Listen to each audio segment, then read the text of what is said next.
భగవద్గీత అధ్యాయం 2 శ్లోకం 61 నుండి 66 వరకు. భగవద్గీత అధ్యాయం 2 శ్లోకం 61. తాని సర్వాణి సంయమ్య యుక్త ఆసీత మత్పరః వసే హి యస్యేంద్రియాణి తస్య ప్రజ్ఞా ప్రతిష్ఠిత. సారాంశం: ఇంద్రియాలను నియంత్రించడం జ్ఞానానికి మొదటి మెట్టు. మనసు దేవుడైన శ్రీకృష్ణునిపై కేంద్రీకరించాలి. ఇంద్రియాలు వశంలో ఉన్నప్పుడు మనసు ప్రశాంతంగా ఉంటుంది. నియమం లేకుండా జ్ఞానం స్థిరంగా ఉండదు. భక్తి మరియు నియమం మనసుకు స్థిరత్వం ఇస్తాయి. భగవద్గీత అధ్యాయం 2 శ్లోకం 62. ధ్యాయతో విషయాన్ పుంసః సంగస్తేషూపజాయతే సంగాత్ సంజాయతే కామః కామాత్ క్రోధోభిజాయతే. సారాంశం: విషయాలపై మనసు నిలిపితే ఆసక్తి పుడుతుంది. ఆసక్తి వల్ల కోరికలు పుడతాయి.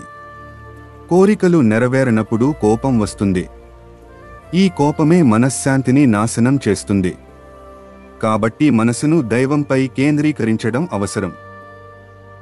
భగవద్గీత అధ్యాయం 2 శ్లోకం 63. క్రోధాద్భవతి సమ్మోహః సమ్మోహాత్ స్మృతి విభ్రమః స్మృతిభ్రంశాత్ బుద్ధినాశో బుద్ధినాశాత్ ప్రణశ్యతి. సారాంశం: కోపం మనసును మోహంలోకి నెడుతుంది. మోహం వల్ల స్మృతి, జ్ఞానం తప్పిపోతాయి. స్మృతి చెడితే బుద్ధి నాశనమవుతుంది. బుద్ధి నాశనం మన జీవిత పతనానికి దారి తీస్తుంది. కాబట్టి కోపాన్ని జయించడం నిజమైన జ్ఞానం.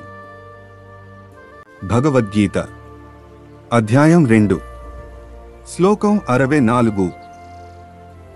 రాగద్వేష వియుక్తైస్తు విషయానింద్రియైశ్చరన్ ఆత్మవశ్యైర్విధేయాత్మా ప్రసాదమధిగచ్చతి. సారాంశం: రాగం, ఆసక్తి మరియు ద్వేషం, విరక్తి నుండి విముక్తుడు కావాలి. ఇంద్రియాలను నియంత్రణలో ఉంచి జీవించాలి. ఇలాంటి వ్యక్తి నిజమైన మనశ్శాంతిని పొందుతాడు. సుఖదుఃఖాలపై ప్రభావం లేకుండా ఉండటం జ్ఞానమార్గం. నియమం, సమత, భక్తి కలిసినప్పుడు ఆత్మప్రసాదం లభిస్తుంది. భగవద్గీత అధ్యాయం 2 శ్లోకం 65. ప్రసాదే సర్వదుఃఖానాం హానిరస్యోపజాయతే ప్రసన్నచేతసో హ్యాసు బుద్ధిః పర్యవతిష్ఠతే. సారాంశం: మనసు ప్రశాంతంగా ఉన్నప్పుడు దుఃఖం దూరమవుతుంది. ప్రసన్న చిత్తుడు బుద్ధిని స్థిరంగా ఉంచగలడు. మనశ్శాంతి జ్ఞానానికి మూలం. కోపం, రాగం, ద్వేషం లేని స్థితి ఆనందమయమవుతుంది. ప్రశాంతతే భగవద్భక్తి యొక్క ఫలితం. భగవద్గీత అధ్యాయం 2 శ్లోకం 66. నాస్తి బుద్ధిరయుక్తస్య న చాయుక్తస్య భావన న చాభావయతః శాంతిరశాంతస్య కుతః సుఖం.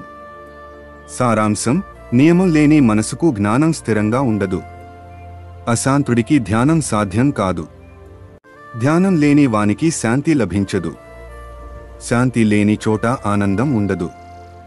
భక్తి, నియమం, ధ్యానం కలిసినప్పుడు నిజమైన సుఖం లభిస్తుంది. ప్రతిరోజు భగవద్గీత శ్లోకాల కోసం మా ఛానల్ని సబ్స్క్రైబ్ చేసుకోండి. ఈ శ్లోకం మీకు నచ్చినట్లయితే మిత్రులతో షేర్ చేయండి. జై శ్రీకృష్ణ.